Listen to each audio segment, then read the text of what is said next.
Jalen, for you, what is it like to be back, in your home state and to get an opportunity to play for the home state team and try and basically work out for them? I mean, it's amazing, this is what every kid dreams of, ever since, being born, getting that ball in your hand for the first time as a kid, this is the dream. Being away for college for so long, for a few years, it feels good to really be back, be training here, be based here, just an indescribable feeling.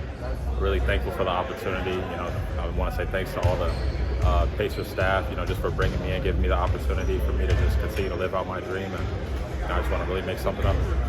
What did you want to showcase to the Pacers and other teams around the league throughout this draft process?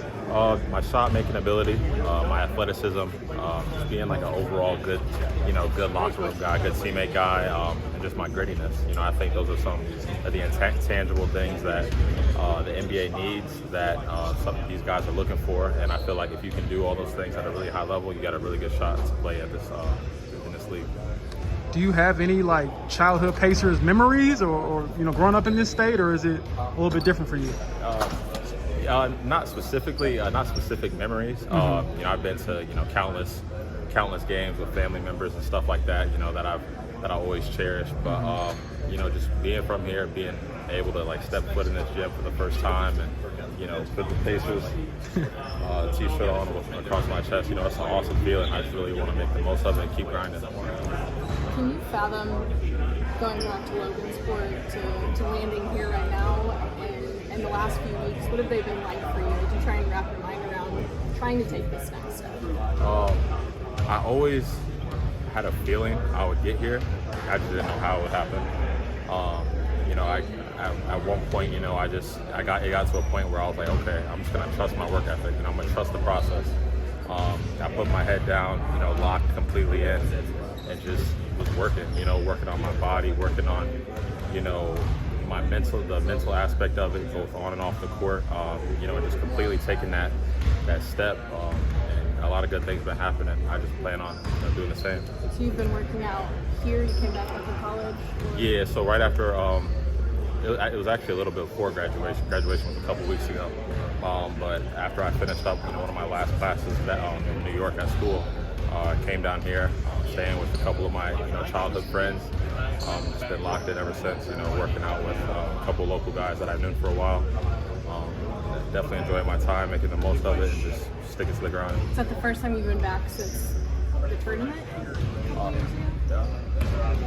No, I came back for Christmas and stuff like that, but just first time being back where I had some actual time to spend here, and not be so rushed and stuff. It definitely feels good. What kept you going when everyone has a dream of getting here, but now it's actually real? But what kept you going when it maybe wasn't just right in front of you, if that makes sense? I'd probably say losing my mom. I lost my mom in 2019, and at that point is when it really clicked. It was like, yo, everything I do now is in honor of her. So ever since then, I've really been locked in. I know she's been here with me spiritually, helping guiding me. So thankful for everything that she's done for me, but definitely her. She's been the one that's really guided me through the dark times and helped me get to this point. And I know she's here with me right now, probably smiling. You don't mind me asking, how did your mother pass, and how would you describe her and what impact she had on you?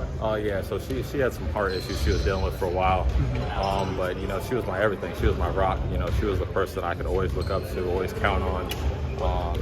She was always making sure that I had everything I needed, and if she couldn't get it, she was finding a way, for me to somehow get it and stuff like that.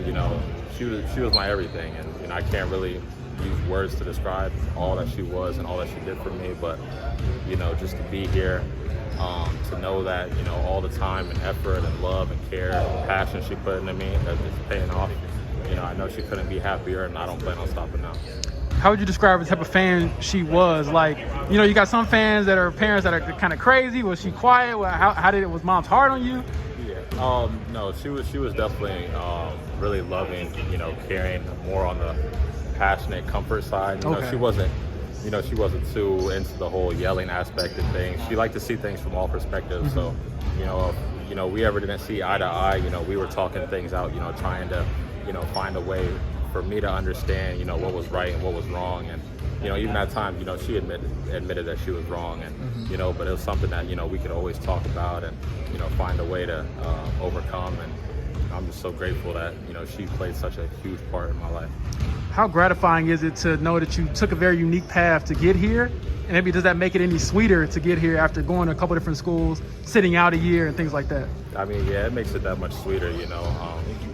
You know, coming out of, you know, when you're in high school, you know, you want to go to, every kid's dream is to, you know, go play for, you know, the big school that you always known and heard about and seen big time players come out of. But, you know, in reality, it's not always going to work like that. And, you know, once you understand that, once you accept the process, you know, it makes it a lot easier. And in terms of just like finding your step, you know, once you kind of find your step, once you kind of start learning, you know, getting on those good habits, you know, good things really happen. How did Logansport shape who you are? I mean, you were a guy who weren't, you know, at first you weren't even selected as an Indiana All-Star, then you were. So I feel like you may have had that chip on your shoulder possibly since then. Yeah, absolutely. Coming from Logansport, man, that's an amazing place, amazing community. You know, I'm so grateful to come from there. You know, but in terms of just, you know, having that chip on my shoulder, I feel like that was something I always had to deal with. I was always overlooked.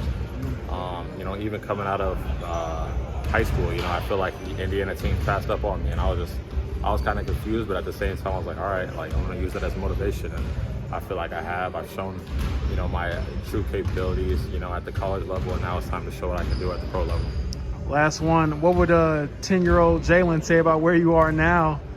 Could he believe that you're standing here? You know, like you said, Indiana schools might have looked over you, but now you're here working out for the professional team in Indiana. Could he have believed that? Yeah, I think 10-year-old Jalen would have believed it, because I was putting it in my mind, you know, probably around that age. Like, I'm gonna be a professional basketball player. It's just a matter of how it's gonna happen and when. And I feel like, yeah, young me will probably just be smiling, you know, just hoping for the best. Yeah.